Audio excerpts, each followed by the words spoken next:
Hello everyone! For those that missed the announcement last week, Legion has been given an official release date and it's set to release on the 30th of August. That means 4 months to go until we get our hands on a brand new expansion. Let's kill some time with answering a few questions. Starting with, hey Noble, if the Titan's mission is to wake up their fellow Titans dwelling in planets, then what happens to a planet once its Titan awakens? A lot of you came with this question, and the short answer is, we don't know and we may never find out. From the Chronicles, we learned that the Titans went about ordering the world, pacify the world's raging elemental population, form mountains, oceans, skies, and seed the planets with myriad life forms, and in doing so, the Pantheon hoped to call forth the world's soul and bring it to maturity. The events that take place once the Titan actually wakes up are unknown. Does it open up like an egg, destroying the world and the life that populated it? Or does it come out without doing any damage to the planet, leaving behind an empty husk without the Titan spirit inside? We don't know for certain. You'd say that it would be a pretty dick move of the Titans to create new life just to see it destroyed once the Titan wakes up, but the Titans are not known to be very kind. Just look at what it did to Alexstrasza, make her the guardian of life, only to take away the ability to produce life once her destiny is fulfilled.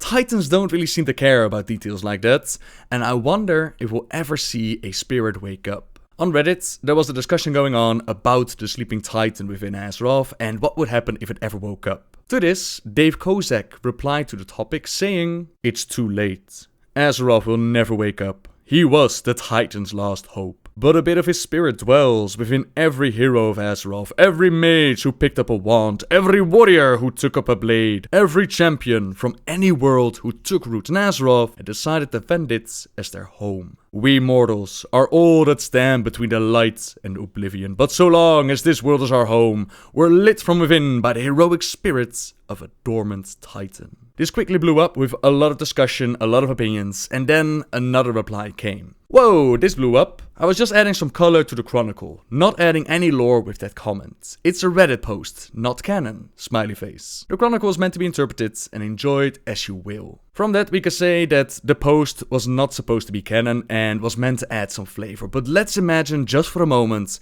that the second post was never made. If we look at the overall storylines that they're going with, it could make a lot of sense. We have stood up against the Legion time and time again. We have faced some of the greatest evils that the universe had to offer.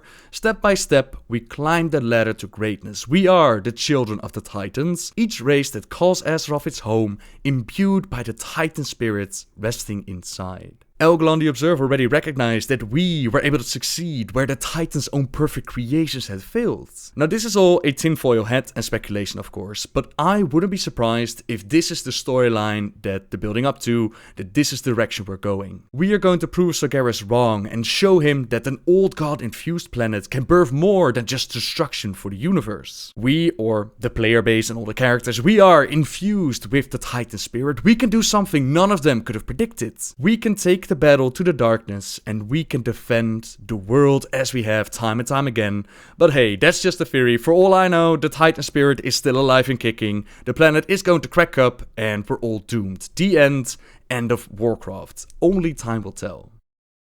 Next question. Now that you mentioned the wild gods, as in Malorn, I just thought to ask, who is Elune? What has she directly done? Was there any more information revealed in Chronicles? We still don't know exactly what or who Elune is. Some say she's a god, some say she's a Naru, while others say that she's the embodiment of the Titan spirit within Azeroth. From the necklace with Elune pendant, an item you can find for archaeology, we learn that Elune is the primary goddess of the Night Elves. She is associated with the larger of the two moons, the White Lady. While she's a goddess of peace, she is not a pacifist. One of her aspects is the Night Warrior, who takes the valiant among the dead and sets them riding across the sky as stars. The Night Elves worship her, and those that Elune finds worthy, she'll bless them with her powers. Tyrande Whisperwind, she's the High Priestess of Elune. A title granted to her during the War of the Ancients, when it became clear that she was exceptionally blessed by Elune. Where others sometimes failed, she left behind a track record of success, from healing the most grievous of wounds to giving simple blessings. We've seen Elune bless Tyrande in many different ways. She's kept her alive, she shielded her from harm, she gave her weapons, even allowed her to make Guardians of Moonlight. All of it was given with Elune's blessing, and Tyrande never saw herself as something special. This was just Elune's doing, and she was a vessel for that power. That is what the Night Elves believe, and it's very similar to what the Tauren believe, only they call it Musha, the left eye of the Earth Mother, and they don't worship it as a sentient deity as the Night Elves do. However, a new explanation to what exactly Elune is was offered when Velen made his way to Darnassus in the novel Wolfheart. He explained that the Night Elves' description of Elune, as well as the demonstrated powers of the goddess, it matches his experience with the powerful Naru. He then began to offer advice regarding how to commune with the powerful Naru, but Tyrande thanked him for his opinion, then requested that he refrain from making such outlandish claims when in Darnassus or in the presence of Elune's priesthood. Velen has done a similar thing before. During his time on Draenor, he informed the orcs that Oshugan, a sacred ground to the orcs, it actually held a Naru inside. The orcs also didn't appreciate him informing them about this Naru, but they were a little bit less civilized about it than Tyrande was. Now, knowing that Velen has spoken the truth about such matters before, it might give him some credit, right? But then there's the information from the Chronicles and the Titan spirit inside the planet. The Chronicles describes how the early Dark Trolls found a way to the Well of Eternity, and keep in mind that the Well of Eternity was created to heal the wound left behind from ripping Yashiraj out of the planet. The lifeblood of the nascent Titan, it was erupting from this wound, but after their job was done, all that remained was the well with incredible power, and that was all that remained of the scar. Now this is what the Chronicle says. In time, the Dark Trolls also discovered an enormous lake of energies, a lake they would later know as the Well of Eternity. Mesmerized by their discovery, the Dark Trolls settled along the Well of Eternity's shores. Over generations, the energies radiating from the lake suffused the trolls' flesh and bones, elevating their form to match their graceful spirits. The tribe's mystics began worshipping the moon goddess Elune, who they believed was bound to the Well of Eternity itself. They claimed that the deity slumbered within the fountain's depths during daylight hours. Now the former trolls, they also discovered the name Kalimdor and other Titanforge words from communing with Elune and investigating strange artifacts scattered around the well's periphery. These dark trolls would start to call themselves Night Elves, so from this information it seems like Elune originates from the Titan spirits. You have to wonder how that connects to Cenarius' origin story, since Cenarius is said to be born out of the union of Elune and Malorn, with Ysera being his adopted mother. I personally think that they had a shift in story direction with first having Elune as this mystical goddess, right? That plan then later turned into turning it into a Naru, where Velen mentions it, and now they decided to link Elune to the Titan spirit in the planet. In short, there are many tales, and we haven't seen Elune with her own eyes, so any theory or personal opinion about this, pretty much any answer goes. Elune be praised!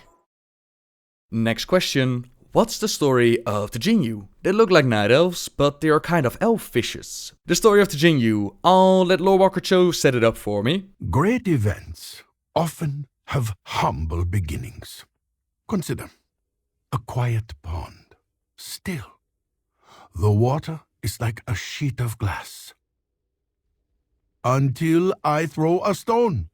Such a small thing, but soon ripples engulf the whole of the lake. The Jinyu also have humble origins. Once primitive creatures, they were fortunate enough to live near the enchanted pools within the Veil.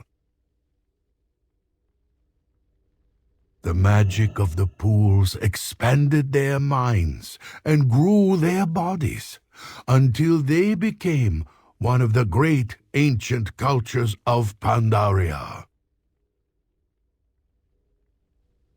The wisest of the Jinyu are very wise indeed. They can speak to the rivers the way you and I would consult our elders. In the whispering waters, they can hear the future. The Jinyu and their water speakers stand at the very heart of the greatest events in Pandaria's history. Their visions built empires, freed slaves, and warned our last emperor of the sundering that shattered Azeroth 10,000 years ago. Think about it.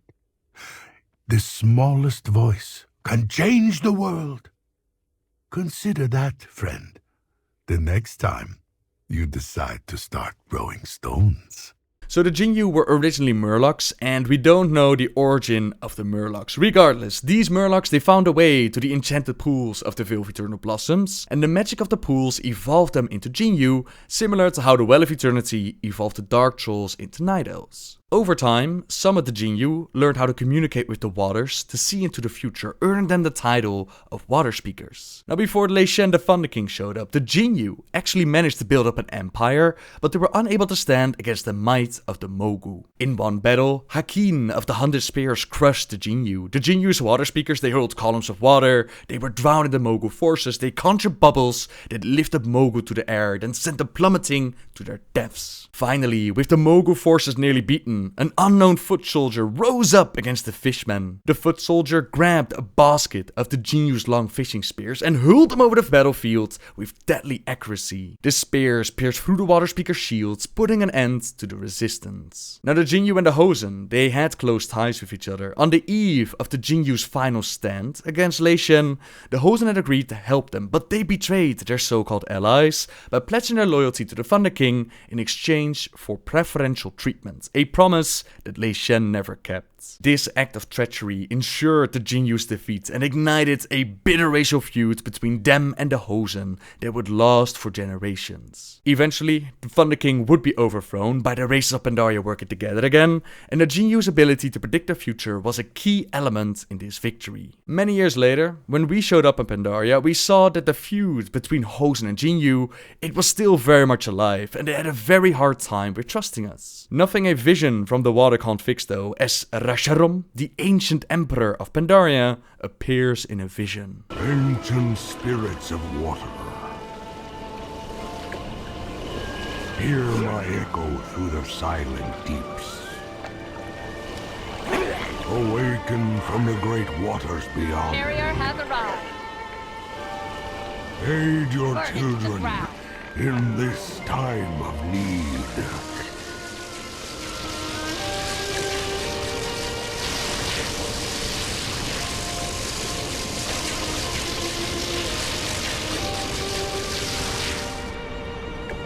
Brother, I see great darkness looming before you. Everywhere I look, the rivers have dried. But there is yet one path, one river that may carry you through these difficult times.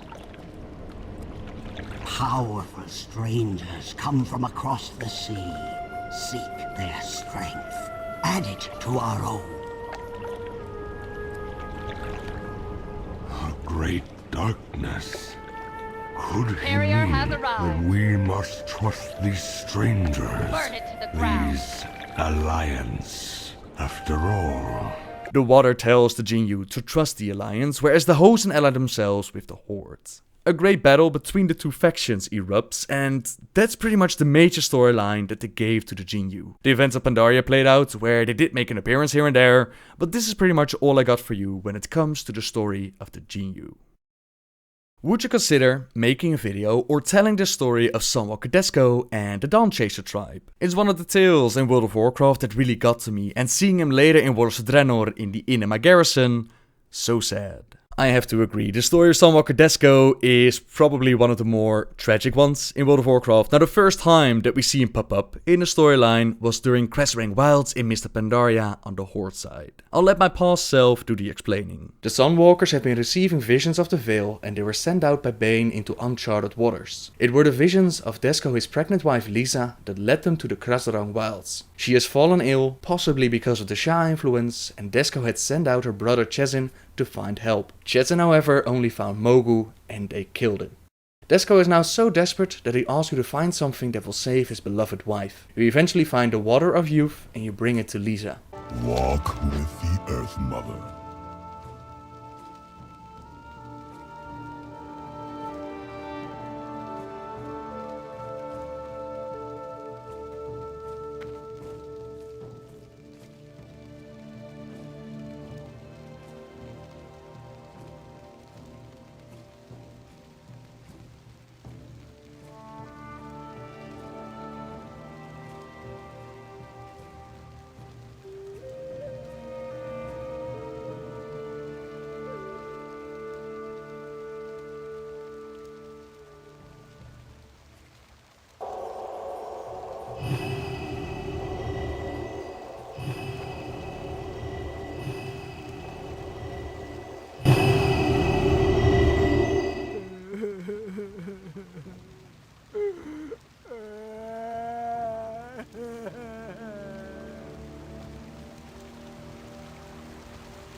Dezco, tragic story did not end with just his beloved wife dying in labor. There's a story on the WoW website that tells the tale of destiny and choice. I could never tell it as well as it's been written, so it's worth a moment of your time to read it.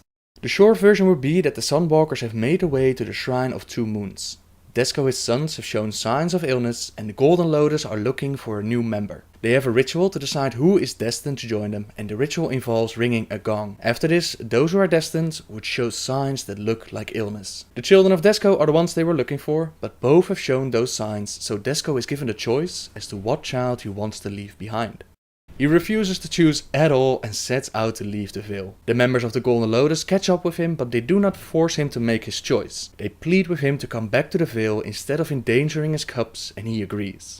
At night, they're attacked by Quillen, and eventually Dezco stands against Mogu. His sons in baskets, one at his side, the other in the hands of his enemy. A battle occurs, and although he tries to keep his sons safe, as his wife begged him to do, he failed. One of them got poisoned by a Mogu blade, the other was crushed in battle.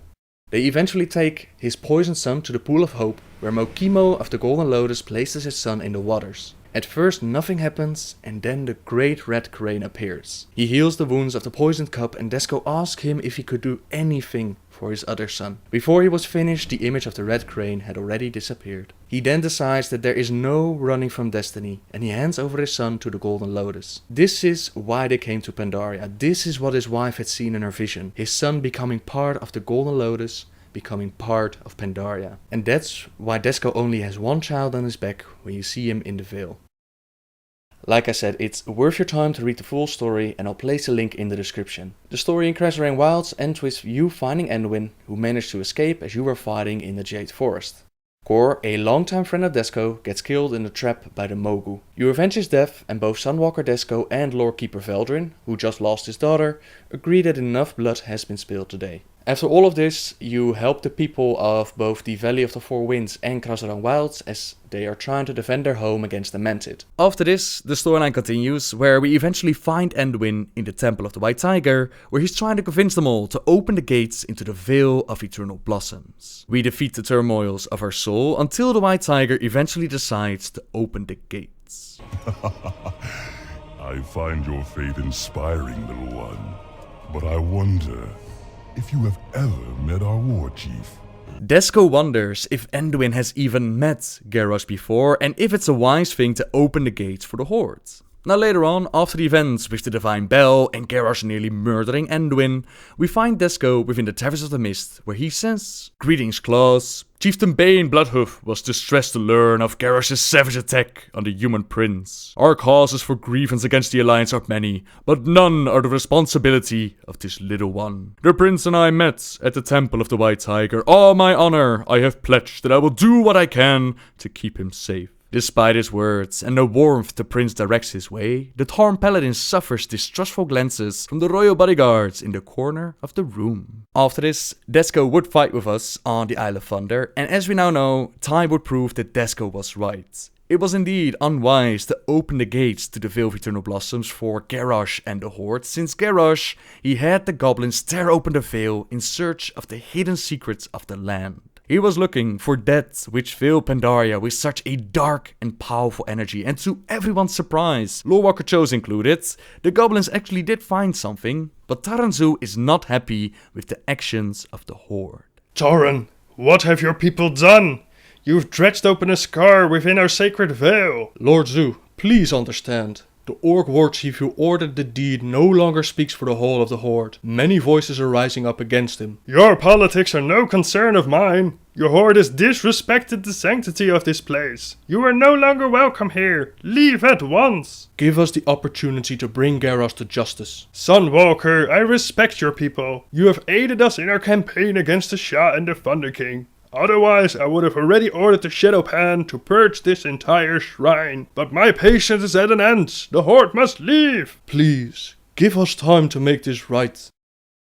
Very well. You have until season's end. No longer. We Pandaren are no strangers to dealing with tyrants. The coming battle will try your souls. May the Celestials guide your actions. After this moment, Dezco did show up during the Siege of Orgrimmar. So after all of this, after losing one of his children, leaving the other one behind in Pandaria, what did they do with Dezco? Well, the tragedy in the storyline isn't quite over yet. Dezco traveled to alternate Draenor and he pays us a little visit within either the Lunafall Inn or the Frostwall Tavern. He hasn't come to fight, he has already seen too many deaths, has already killed so many with his own hands. He has come to seek the light and redemption. Dezco knows that the Arakoa in this land worship the sun as he does, but they are a violent, isolationist and decadent race who seem to derive a different message than his people, and this troubles him. He asks of us to bring him one of the Arakoa's sun crystals, since he wishes to see the light, and once we do, he asks of us to leave him alone. Turns out that giving him what he wanted might not have been the best idea, since he comes back with another quest stating that the light has gone out. And he doesn't know why. He's now even more troubled than he was before. There's little comfort in the everyday, and each day seems darker than the last. He needs another one of the sun crystals, since he just needs his fix to get through the day.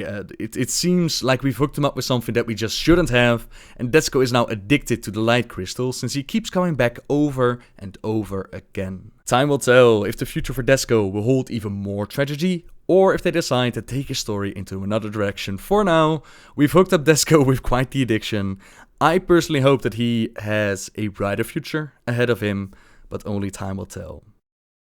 Which brings us to the final question for today. How do you feel about N'Zoth being in Hearthstone before World of Warcraft? With the reveal of N'Zoth and all the other different cards that have been revealed for the upcoming expansion, Whispers of the Old Gods, a lot of people ask this question. I personally don't mind it that much, at least now we have some sort of image as to what N'Zoth may look like. It's not set in stone yet that this will also be the creature that we'll see in World of Warcraft, since the art of the card doesn't always line up with what it's supposed to represent. Next to this question, a lot of you ask me what do I think about cards like Ragnaros the Lightlord. Now we know that Whispers of the Old Gods, it's set in a reality where the Old Gods broke out of their prison and they now rule the world. With that setup, they've decided to take a few creative liberties, and I'm personally all for it. I really like that they let their creativity go and that we see these weird ideas and what they might come up with, because it's all in an alternate setting. On top of that, as far as I can tell, Hearthstone is not meant to tell a story like Warcraft has done in the past or how World of Warcraft is doing it right now. Sometimes we'll see references or ideas used for Warcraft, but the global storyline has not been changed. It's not like all of a sudden Garrosh is playing card games against Medivh in the lore, so I'm really enjoying